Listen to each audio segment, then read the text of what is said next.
हाय, मैं हूं KRK और आप मुझे देख रहे हैं bollywoodhangama.com पर।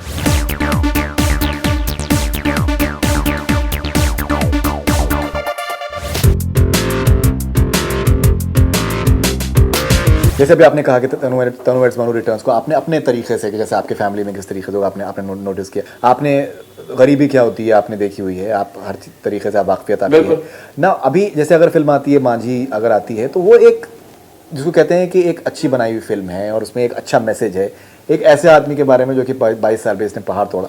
तो कहीं ना कहीं क्या आपको ऐसा नहीं लगता है कि आपको थोड़ा सा सिर्फ पैसे से ऊपर उठ के आपको रिव्यू करना चाहिए, और मतलब अगर कोई एक कोई अच्छी चीज़ अगर बताने की कोशिश की गई है तो उसको एक्नॉलेज किया जाए, उसको माना जाए, वो कहीं ना कहीं, बिकॉज छोटी फिल्मों को भी कहीं ना कहीं आप जैसे लोगों की सपोर्ट की से हेल्प मिल सकती है। देखिए, मेरे को इससे कोई प्रॉब्लम नहीं है, कंसिडरिंग कि आपने तनु वेड्स मनु का आपने जो जस्टिफिकेशन, मैं उसके बेसिस पे क्या करेक्ट मैं ये कह रहा हूं कि मुझे इस बात से कोई एतराज नहीं है कि भाई मांझी अच्छी फिल्म है या नहीं है, मैंने फिल्म देखी नहीं है। मैं बिजनेसमैन हूं और मेरे लिए बिजनेस जरूरी है। मेरे लिए अगर एक प्रोड्यूसर 2 लाख रुपए लगा रहा है तो उसके वो 2 लाख रुपए आने जरूरी है। करेक्ट। कोई भी एक आदमी ऐसा, मैं आपसे भी बोलूं कि आप 10,000 रुपए कहीं फेंक दीजिए, आप कभी नहीं फेंकेंगे। हकीकत तो यही है, आप एक्सेप्ट करो या ना करो। कोई भी नहीं चाहेगा कि उसके पैसे बर्बाद हो जाए। नहीं, उनको लेकिन लॉस हुआ, पिक्चर लीक होने की वजह से भी उनको नुकसान हुआ। डीवीडी थर्सडे में आ गई थी। देखिए, लीक हुई या नहीं, मैं यही कह रहा हूं, इस तरह की फिल्में नहीं चलती।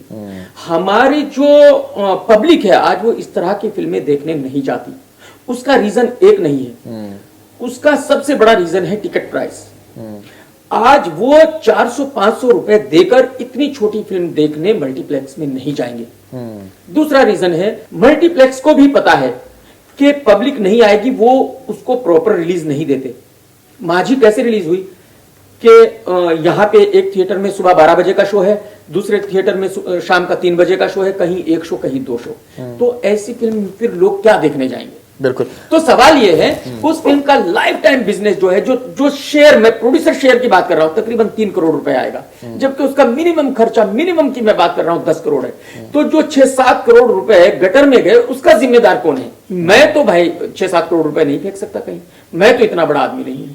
अगर कुछ लोग इतने बड़े हैं कि भाई वो 6-7 करोड़ बर्बाद करने के लिए फिल्म बनाते हैं, तो उनके लिए वो अच्छी फिल्म हो सकती है, मेरे लिए नहीं। आपके जबान में लुक का वर्ड आने वाला था शायद, आपने कहा नहीं शायद आने वाला था, आई कुड सी दैट। नहीं, ओके, लुक है आपने आप कहने वाले थे ना। अगर जैसे आप प्रेडिक्शन की बात आप की जाती है, आप प्रेडिक्शन में आप माहिर हैं, एंड कॉन्फिडेंस आपका बहुत बार सही भी साबित होता है। अगर कुछ फिल्मों के बारे में हम कहें जो आने वाली हैं, कि आपका प्रेडिक्शन क्या है उनके बारे में? शानदार, आपने इसको ट्रेलर को आपने झंडू बाम ट्रेलर कहा है। हाँ। तो शानदार के बारे में आप?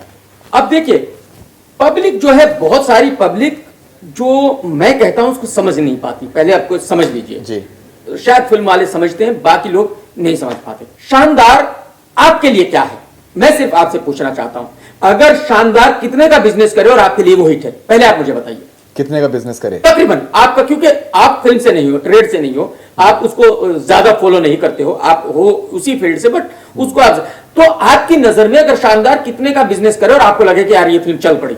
मेरी नजर में आई थिंक 70-80 अगर कर ले। एग्जैक्टली आपकी नजर में ये है, बट ऐसा है नहीं। वो फिल्म इतनी कॉस्टली है कि वो 120 करोड़ रुपए का बिजनेस करे तब तो उसका इन्वेस्टमेंट रिकवर होगा। तो पूरी जो टीम है शानदार की, वो एक्सपेक्ट कर रहे हैं कि ये कम से कम 120-125 करोड़ का बिजनेस करेगी। ये उनकी एक्सपेक्टेशन है, जो हो नहीं सकता, जो पॉसिबल नहीं है। उसका बिजनेस उतना ही होगा जितना आप बोल रहे हो। बहुत अगर उसने तीर मार लिया, तीर की मैं बात कर रहा हूं, तो 70-80 करोड़, नहीं तो 60-65 करोड़। तो मेरे लिए वो फिल्म फ्लॉप है। जब आपका जो इन्वेस्टमेंट है वो रिकवर नहीं हुआ, तो मेरे लिए वो फिल्म फ्लॉप है।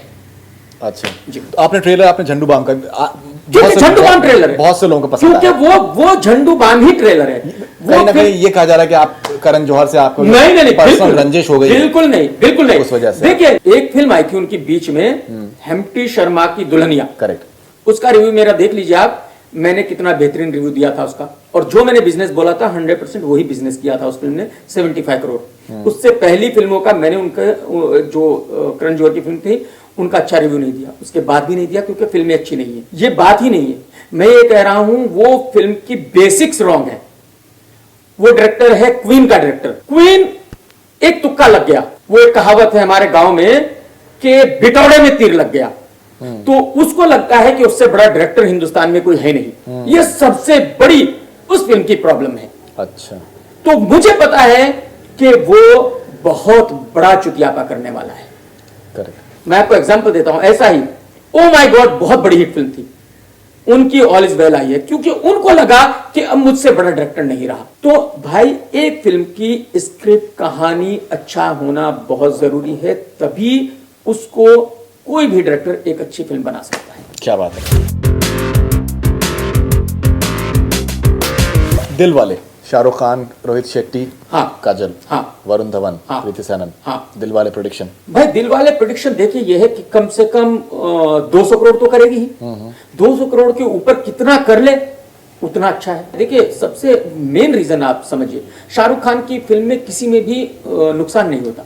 वो फिल्म अगर नहीं भी चलती तो भी शाहरुख खान को प्रॉफिट होता है, शाहरुख खान उतने में फिल्म बेच चुका होता है। करेक्ट। तो शाहरुख खान टेबल पे कम से कम कुछ नहीं उसमें 50-100 करोड़ बना लेगा।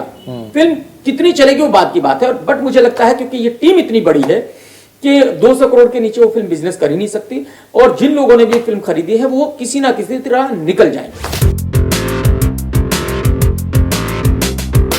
Bajirao Mastani releasing along with Dilwale. Bajirao Mastani, पहली बात तो ये दिलवाले के साथ रिलीज नहीं होगी, वो आगे पीछे हो जाएगी 100%, ऐसा पॉसिबल नहीं है। नंबर 2, मैं संजय लीला बंसाली मेरे लिए बहुत बढ़िया फिल्म मेकर नहीं है। मुझे उनकी फिल्में जो है वो कुछ अजीब लगती हैं, और उनका आप रिकॉर्ड भी देख लीजिए। उनकी एक ही फिल्म थी जो बहुत अच्छी थी, जो सलमान खान, अजय देवगन, ऐश्वर्या की फिल्म थी, हम दिल दे चुके सनम। बस बाकी उन्होंने एक से एक कारनामा किया है, तो मुझे उस पर यकीन नहीं, हो सकता है उन्होंने कोई बहुत बड़ा कारनामा कर दिया हो यहाँ पे।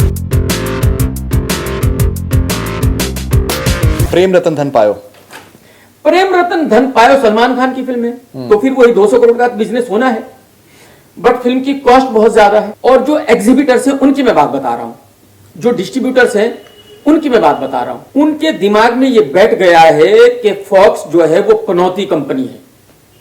और कई लोग मुझसे कह रहे हैं, रोजाना बातें होती है कि यार कहीं हमें तो ऐसा लगता है कि फॉक्स की पनौती की वजह से ये फिल्म भी बैठ जाएगी, ये फिल्म भी नहीं चल पाएगी। बट मुझे लगता है कि 200 करोड़ तो मिनिमम वो करेंगे।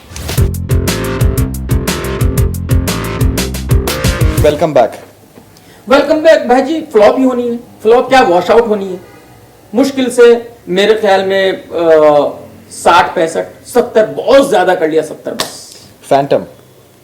फैंटम तो बहुत बड़ी फ्लॉप है भाई जी। वो मैक्सिमम 30-40 करोड़ का बिजनेस करेगी, जबकि वो 80 करोड़ की फिल्म है। उस फिल्म को मिनिमम 150 करोड़ का बिजनेस करना चाहिए रिकवरी के लिए। बहुत से लोगों का इनफैक्ट ये मानना है, मैं ट्विटर पे में इनफैक्ट मैं देख रहा था कि आपको जो है एक पाकिस्तान सिंपैथाइजर माना जाता है। अच्छा। और कहीं ना कहीं सिंस मतलब उसमें कुछ हद तक पाकिस्तान के बारे में एंटी पाकिस्तान कुछ तासुरात हैं, इस वजह से आप फैंटम की आप बजा रहे हैं। ये एक ये परसेप्शन है। ऐसा है, ये फिल्म 2 साल से पड़ी हुई थी जी, रिलीज नहीं हो रही। अचानक कबीर खान साहब की बजरंगी भाईजान हिट हो गई, तो ये फिल्म रिलीज पे आ गई। नहीं, वो तो पहले ही अनाउंस हो गया था रिलीज डेट। बिल्कुल नहीं, ये फिल्म रिलीज पे आ गई। अब क्या हुआ, कबीर खान साहब को भी पता है कि उन्होंने ये क्या बना दिया, ठीक है। तो उन्होंने क्या किया कि पब्लिक को बेवकूफ बनाने के लिए ऐसे प्रोमो बनाए कि जैसे ये फिल्म पाकिस्तान के खिलाफ है और ये है और वो है, बहुत चीजें जो प्रोमो में दिखाया जा रहा है। मैं गारंटी से कह सकता हूं, हालांकि मैंने फिल्म नहीं देखी, मैं 99% श्योर हूं कि वो फिल्म में कुछ भी नहीं होगा। ये सिर्फ पब्लिक को बेवकूफ बनाने के लिए प्रोमो बनाए गए हैं। अच्छा, तो इसलिए मैं कहता हूं, मुझे 100% यकीन है कि वो फिल्म एजेंट विनोद, एक था टाइगर, बेबी, इन सब का मिक्सचर है जो नहीं चल सकता। Calendar girls. कैलेंडर गर्ल्स तो भाई जी मौज मस्ती के लिए बनाई हुई फिल्म है, उसकी तो बात ही छोड़ दो, वो क्या उसका क्या होना बेचारी का। क्या मतलब आपसे क्या क्या मतलब है? मौज कुछ मस्ती फिल्में मौज मस्ती के लिए बनती है, जैसे? वो मैंने बोला ना, कुछ फिल्में मौज मस्ती के लिए बनती है। बस किस तो तरीके साल में कम से कम 100 फिल्में मौज मस्ती के लिए बनती है, वो भी एक बनी है, बात खत्म हो गई। नहीं कमाल भाई आप थोड़ा सा वाजे करिए, क्लियर। मौज मस्ती भाई, शूटिंग हो रही है, फिल्म बन रही है, मतलब शूटिंग तो होती है सब फिल्मों में, वही बस किस वही। तरीके की शूटिंग? वही बस। नहीं आप तो बताएं। क्या है, थोड़ा सा कमाल भाई थोड़ा ये सा- आप बॉलीवुड हंगामा में बोल मैं नहीं बोल रहे। रहा हूँ ना, थोड़ा सा दिल बहला रहता है यार, हमारी भी किस फिल्म बन तरह रही से है दिल यार, बहला? शूटिंग चल रही है यार, पार्टियां चल रही है, शाम को पार्टियां हो रही है, तो वो ठीक है।